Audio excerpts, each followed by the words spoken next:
నమస్తే అండి. ఈరోజు వీడియోలో మన టెర్రస్ గార్డెన్లో కొన్ని విత్తనాలు అయితే పెట్టుకుందాం.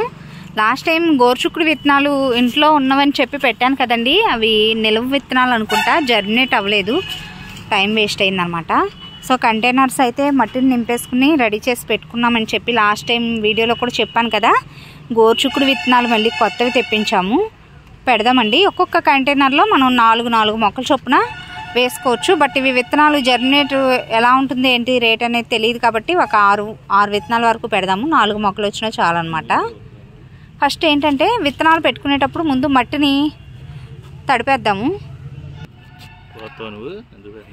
ఆల్రెడీ మార్నింగ్ టైంలో కూడా కొంచెం తడిపానండి.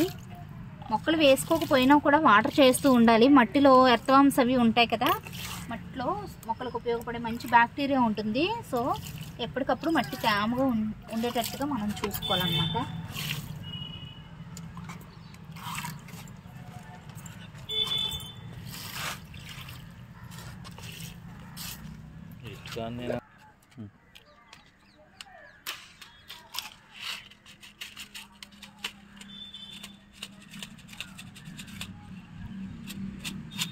ఫస్ట్ ఒక 4 కంటైనర్స్లో పెడదాము.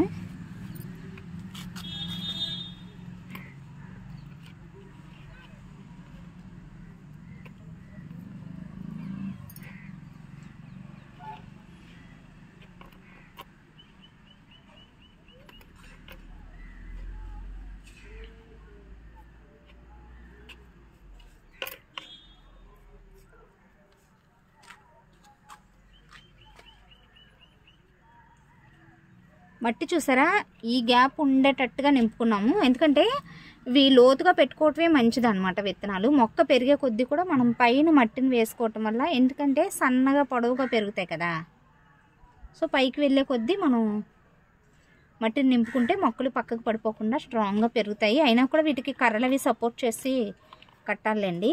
10 అడుగుల వరకు కూడా పెరుగుతాయి గోరుచుక్కుడు మొక్కలు. సో మట్టి ఫస్ట్ ఇలా సగానికి నింపుకుని మనం మొక్కలు పెట్టుకుంటే తర్వాత ఎదిగే కొద్దీ కూడా మట్టిని వేసుకోవచ్చు.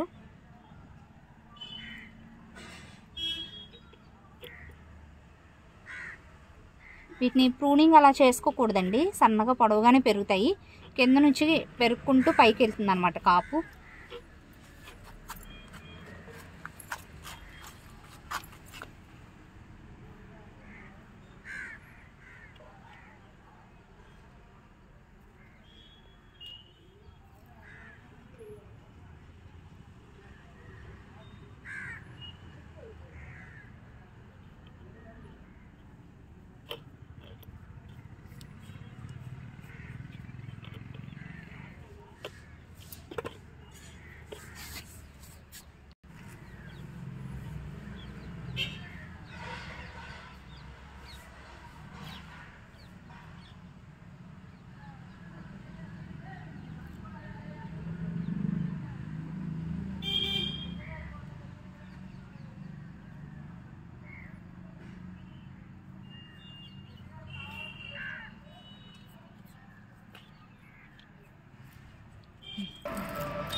వాటర్ చేసుకోవాలి.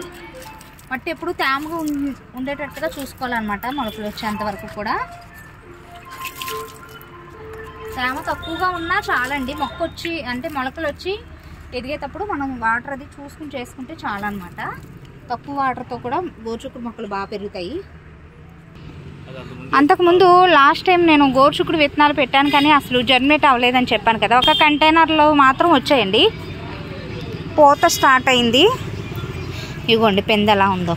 అయితే ఇవి ఏంటంటే సన్నగా ఇలా పొడవుగా పెరుగుతాయి. మధ్యలో ఇలా కర్రది సపోర్ట్ చేసి మనం చక్కగా ఇలా కట్టుకున్నాం అనుకోండి తాడుతో, స్టిఫ్గా పైకంట కూడా పెరుక్కుంటూ వెళ్తుంది. ఇటు కాయలు కోసేటప్పుడు కూడా చాలా జాగ్రత్తగా కోయాలన్నమాట, లేదంటే మొక్క పటాన ఊడొచ్చేస్తాయి.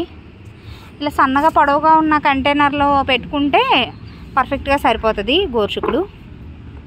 సో మొలకలు అవి వారం రోజుల్లోకి వచ్చేస్తాయిలేండి. నేను నెక్స్ట్ అప్డేట్ని చూపిస్తాను.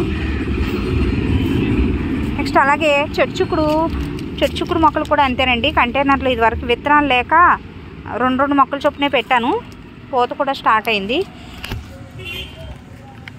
మళ్ళీ ఇప్పుడు ఈ కంటైనర్స్లో పిలిచారు.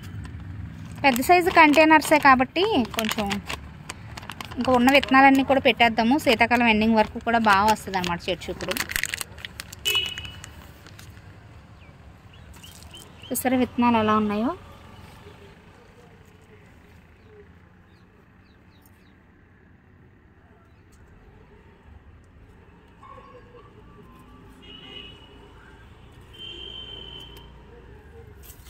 వాటర్ తర్వాత చేద్దాం. చాలా స్పీడ్గా ఉంటుందండి వీటి జర్మినేషన్ రేటు. 3వ రోజుకి మొలకలు స్టార్ట్ అయిపోతాయి.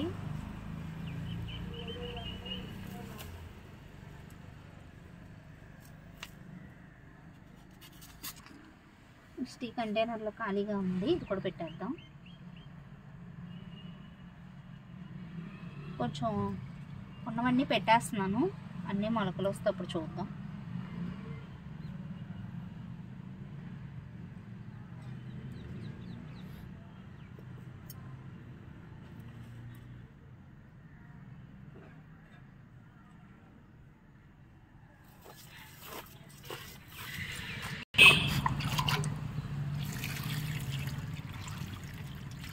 ఫస్ట్ టైం వాటర్ బాగా పోసుకోవాలి.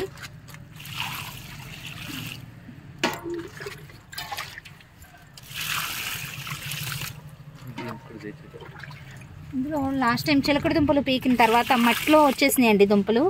చిన్న చిన్న దుంపలు ఉండి మొక్కలు వచ్చేసినాయి. ఇంక వదిలిపెట్టేశాను, అవే పెరుగుతాయని చెప్పి. నెక్స్ట్ మన దగ్గర కంటైనర్స్ ఖాళీగా లేనప్పుడు నార్లు పోసుకునేటప్పుడు, అంటే నార్లు పోసుకున్నాం అనుకోండి, మనకి విత్తనాలు వేసిన తర్వాత 15 నుంచి 20 రోజుల లోపు మనం వాటిని ట్రాన్స్ప్లాంట్ చేసుకునే వయసు వచ్చేస్తుంది. కాబట్టి ఇలా మల్టిపుల్గా మనం పోసుకోవచ్చు అనమాట. నేను మొన్నే పచ్చిమిరప మొక్కలు వేసాను దీనిలో. ఇవి కొంచెం ఎదిగి బుషీగా రావడానికి కొంచెం టైం పడుతుంది, 1 మంత్ అలాగా. సో ఈ లోపు ఈ కంటైనర్ని మనం మల్టిపుల్గా యూజ్ చేసుకోవచ్చు అనమాట. ఎలా అంటే మనకి నీడ అది రాదు కాబట్టి కొంచెం చిన్నగానే ఉన్నాయి కాబట్టి ఫస్ట్ కుండీలో ఉండే మట్టిని ఇలా గుల్ల చేసేసుకుని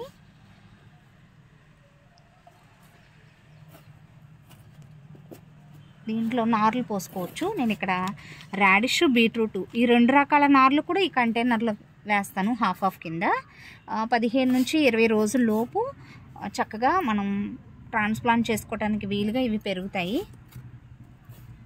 తర్వాత మనం వేరే కంటైనర్లోకి ట్రాన్స్ప్లాంట్ చేసుకోవచ్చు. ఫస్ట్ ఈ హాఫ్ వరకు ఇటు బీట్రూట్ వేస్తాను అన్నమాట. లాస్ట్ టైం బీట్రూట్ వేసాను కానీ చక్కగా నారది కూడా చాలా హెల్తీగా పెరిగిందండి. నేను ట్రాన్స్ప్లాంట్ కూడా చేశాను. తర్వాత ఎండ బాగా వచ్చి ఆ ట్రాన్స్ప్లాంట్ చేసిన తర్వాత మొక్కలు మొత్తం పోసేస్తాను. బీట్రూట్ మొత్తం పోసేద్దానండి. నారు నిలువ ఉన్న ఇవి మళ్ళీ మొలకలు అవి రావన్నమాట. చూడటానికి పాలకూర విత్తనాల్లానే ఉంటాయి బీట్రూట్. లాస్ట్ టైము ఈ మార్నింగ్ టైంలో నేను ట్రాన్స్ప్లాంట్ చేశానండి నారుని. ఆ రోజు బాగా ఎండ అనమాట, విపరీతమైన ఎండ. ఇంకా ఆ రోజు ఊరు కూడా వెళ్ళాల్సి వచ్చింది. సాయంత్రం మళ్ళీ వాటర్ చేయలేదు, అలా ఫెయిల్ అయిపోయింది అనమాట నారు. 1-2 మొక్కలు ఉంటే కింద వేసాను. సో ఇటు పక్కన వేద్దాం.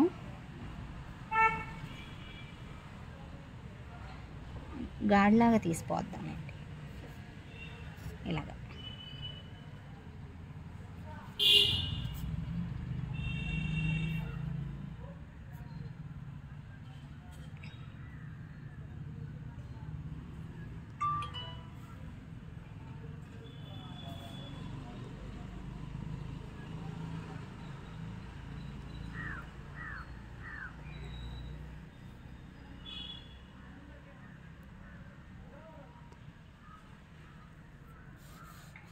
ఇలా కొంచెం మట్టిని ఇలా అడ్జస్ట్ చేసుకుంటే సరిపోతుంది.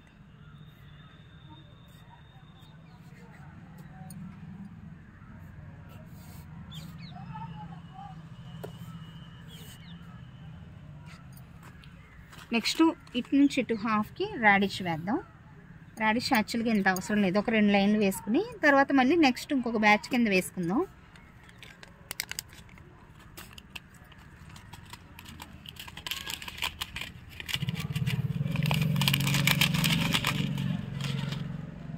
చాలా ఫాస్ట్గా ఉంటుందండి వీటి జర్మినేషన్ రేటు, ఫెయిల్యూర్ అనేది ఉండదు. 2 లైన్లు వేద్దాం చాలు, బోల్డ్ మొక్కలు అవుతాయి అన్నమాట ఇవి.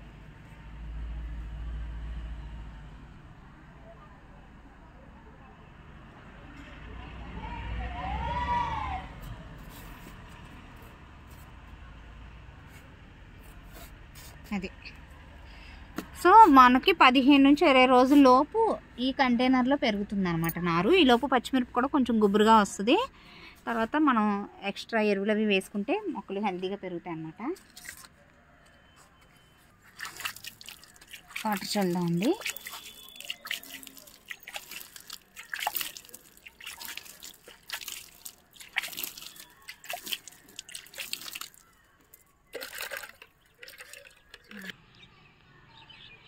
సో ఇదండి రోజు వీడియో. గార్డెన్లో ఎప్పుడు ఏదో ఒక పని చేయటం, అంటే చిన్న చిన్నగా మొక్కలు పెట్టుకోవటము, విత్తనాలు నారులు వేసుకోవటము, కొత్త మొక్కలు ట్రాన్స్ప్లాంట్ చేసుకోవటం, ఇలా ఏదో ఒక పని చేస్తూ ఉంటే మనకి హార్వెస్ట్లు కంటిన్యూస్గా అలా వస్తూ ఉంటాయన్నమాట. సో ఇంకొన్ని కంటైనర్స్ ఖాళీగా ఉన్నాయండి. వీటిలో ఎప్పటికప్పుడు మళ్ళీ మనం కొత్త మొక్కలు వేసుకుంటున్నాం కదా, ఈసారి ఏమైనా కొత్త రకం మొక్కలు తెచ్చినప్పుడు డైరెక్ట్గా దీనిలో వేసేసుకోవచ్చు. ఈ లోపు ఖాళీగా ఉన్నాయి కదా అని చెప్పి వాటర్ అది పోయకుండా ఉండకుండా వాటర్ చేసుకుంటూ ఉండాలన్నమాట. లైట్గా మట్టిలో తేమ అనేది ఉండేటట్టు చూసుకోవాలి.